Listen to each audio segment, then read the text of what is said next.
So, Mr. Lee, as you know, my name is Antonio Leon, and this is my final project for the class. So, what technical aspect that I learned, you asked? So, the one technical aspect that I have learned is acting.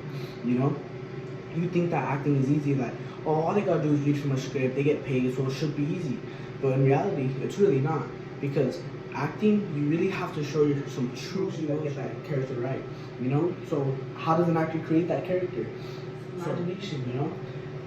He has to have fun with it. If you're not gonna have fun with the job, why are you gonna take it in the first place? If you don't have fun with it, then it's not gonna look natural. It's gonna look like he was forced, like someone will put a gun to his head. And some intelligence. You can't be stupid when you're trying to play the part, unless that is your part. The important technique that they use is the vocal technique. So with the vocal technique, they really have to change their voice just a tad bit or maybe major in order to fit that character. Like in Casablanca, he kind of toned down his voice a lot because that had to fit the character, the mysterious, Mr. Just overall knowledge, you know? Because you need to have overall knowledge of the film or your character or who's going to be by your side, because if not, then you're not going to do the job right. And then a lot of these acting teams do, they need to pull the audience in. They need to show the audience that they're not reading from the script or, you know, that they're the actual character. They need the audience to feel like they're in the actual movie or, you know, they're watching it as if, like, you know, in real life. And if you can't do that, then why go see the movie? Or why be an actor in the first place? You can't do that. You know, a lot of great actors are able to do that, where you actually go into the movie and see, wow, that's a really good actor. You know, the movie can either go up or down based on the actor and their choice. So if the directors don't get the right actor right, or the actor doesn't play the part right, then that goes the whole movie, and everybody's like, don't go see that. The thematic aspect I really like to talk about is exploit and explore. So if you're an exploiter, you stick to the same thing you like to do every day. You know, you do the same routine, you go to the same place, you get the same food, you take the same route. But if you're an explorer, you know, you like to try different things every day, you know? You probably take a new ride home, you know? You go to the same restaurant, but hey, you get a different dish, you know? And I really learned a lot about myself when we were talking about it. I learned myself that I'm an explorer, you know? Because if you stick to the same thing every single day, that's really boring in life. But hey, some people really might like that. But me personally, I don't like that. So if you're an explorer, you could get an reward or things would go bad, but it's part of life. That's what people don't understand. And you know, sometimes life's about risks. So if you take the same thing every day, really, are you really living life, or are you just being part of the norm? And that's really bad, as of me. You know, one thing that really goes to that is the Matrix movie. You know, the scene where they talk about the blue pill or the red pill. The blue pill, he can stay the same, as if nothing happened before that, or he can take the red pill and, like how he says, go to Wonderland and really see what the Matrix is about. Roll the clip. To know what it is. The Matrix is everywhere. It is all around us. Even now, in this very room. You can see it when you look out your window or when you turn on your television. You can feel it when you go to work, when you go to church, when you pay your taxes. It is the world that has been pulled over your eyes to blind you from the truth. What truth? That you are a slave, Neo. Like everyone else, you were born into bondage, born into a prison that you cannot smell or taste or touch. A prison for your mind.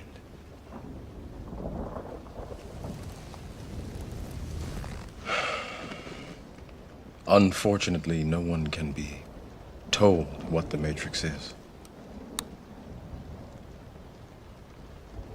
You have to see it for yourself.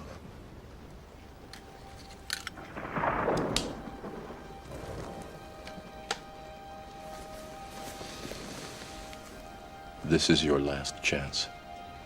After this, there is no turning back. You take the blue pill, the story ends. You wake up in your bed and believe whatever you want to believe. You take the red pill, you stay in Wonderland, and I show you how deep the rabbit hole goes.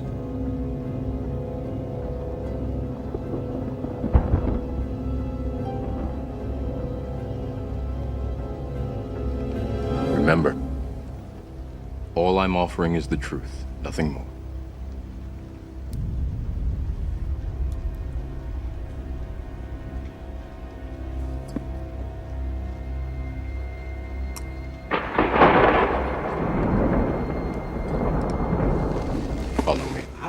It was a great clip, obviously, right, Mr. Lee? So, me, I was taking the red pill. You know, I want to see, yeah, let's see it. You know, I'm tired of living this life. But myself, I am an explorer, and I feel like that's gonna help me a lot in life, rather than being an exploiter and just being part of the norm and following the herd. Rather me going off on my own and, you know, being leader of the pack. You know, one thing I really learned about horror movies was, you know, they put some ugly people in, and like scary monsters, and like, you know, a lot of screams just to make things scary. But the one horror movie we did watch this year was Psycho, and it really didn't really have any of that. And the one thing that I learned about that movie that really made it like not scary but like more like a was the suspense. You know, suspense goes a long way in a film because that keeps us on our toes, that keeps us second guessing like, oh, what's gonna happen next? Or nah, I don't wanna look, but I wanna look, you know? So one of the great masters of suspense, Alfred Hitchcock, you know? And one scene that I saw that was amazing was when they finally see who the mother is, and like, you know, the lights and the music, that all goes into the suspense and gives it that you know? And for him, like, it was just crazy. Now let me show you the clip. Roll it.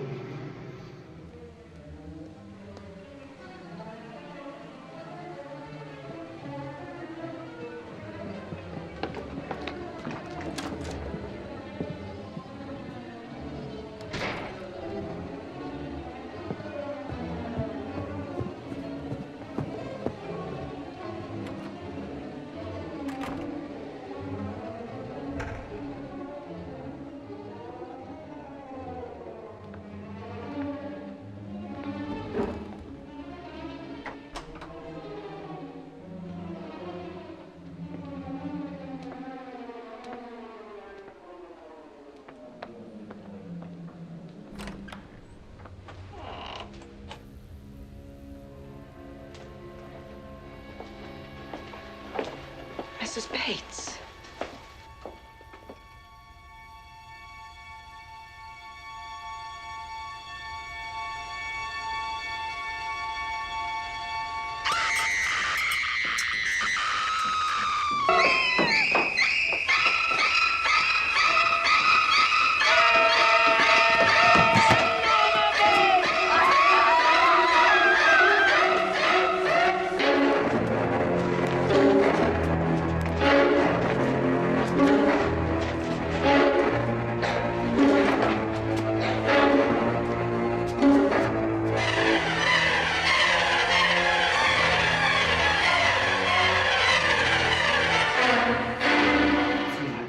None of you guys were expecting that. Go watch that movie. It's a really great movie.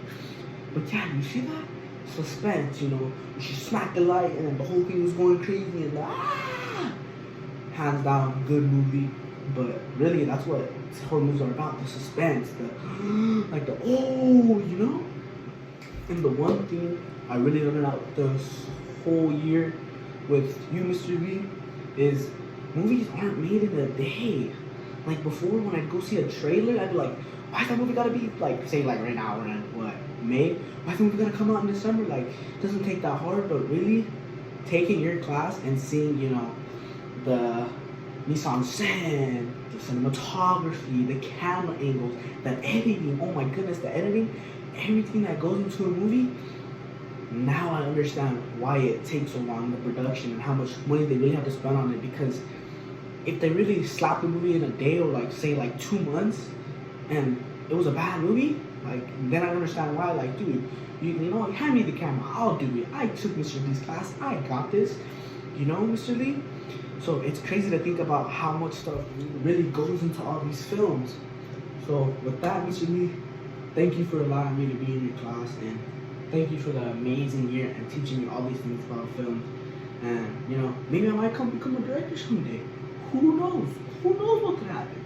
But I just want to say thank you, and for teaching me all these stuff, making me watch these great movies. And hey, Tony out.